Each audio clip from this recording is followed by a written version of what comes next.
Welcome back. It's time to check in with Kristin Smith on this Monday to get our ag news. Good morning, Kristin. Good morning, and how was everybody's St. Patrick's Day? Oh, top of the morning, lass.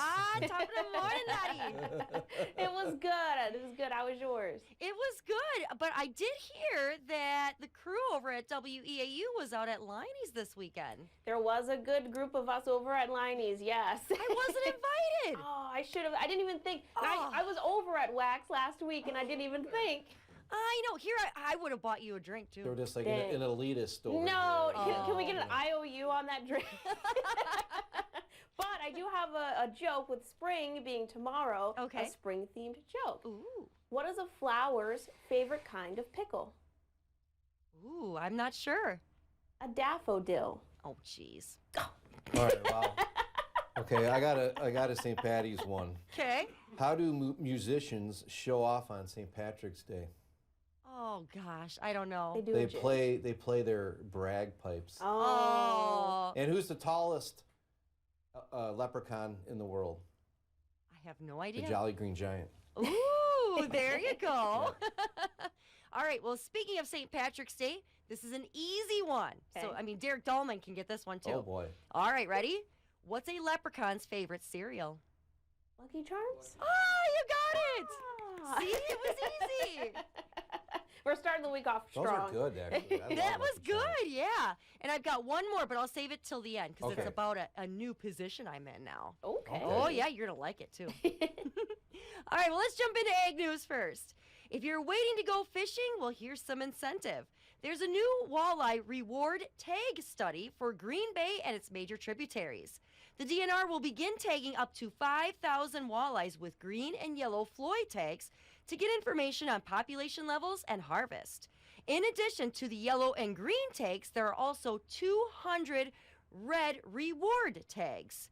And if you catch a tagged walleye of legal size, you can choose to harvest or release the fish.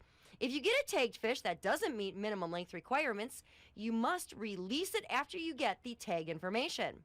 For all colored tags, anglers should report the tag number, the tag color, the fish length, location caught, the date caught, and whether you kept the fish or released it back.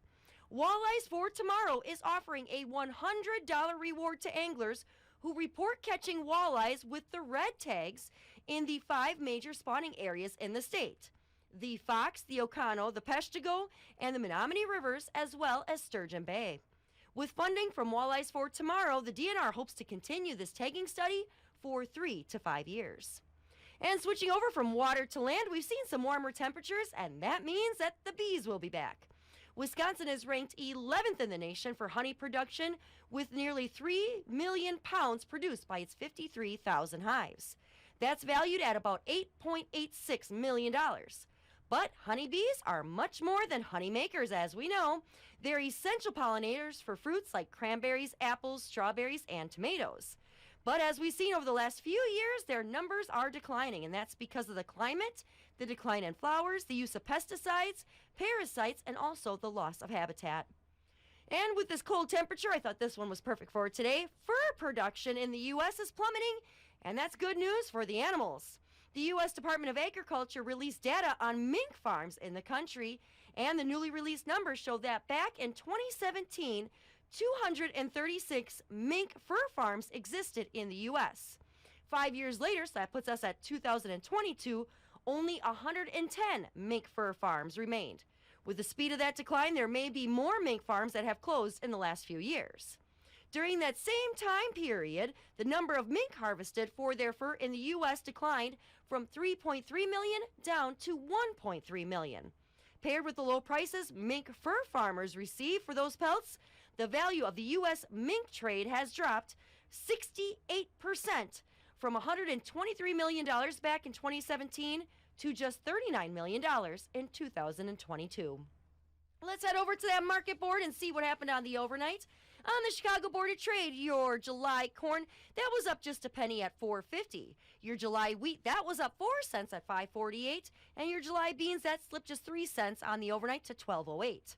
Switching over to that dairy side, your barrel cheese, that was at $1.44 That was up a penny. Your blocks were down just a quarter cent to $1.47, and your AA grade butter, that was down 2.5 cents to $2.82 Class 3 futures, if you don't want to hear it, put your earmuffs on, plug your ears, because March was down 4 at 16.43. April took a big hit, down 24 cents to 16.01. May, an even bigger hit, down 34 cents to 16.42. And then those markets were downward through January. And that's a look at what's going on over here for Ag News today.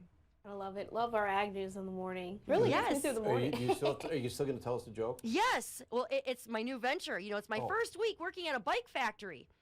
They've already made me the spokesperson. Wow. All right. Hey, that's Fantastic. springy. It It is is. springy. Thanks a lot, Might need a Kristen. snow shovel though. Oh, boy. All right. Have See a you good next one. week.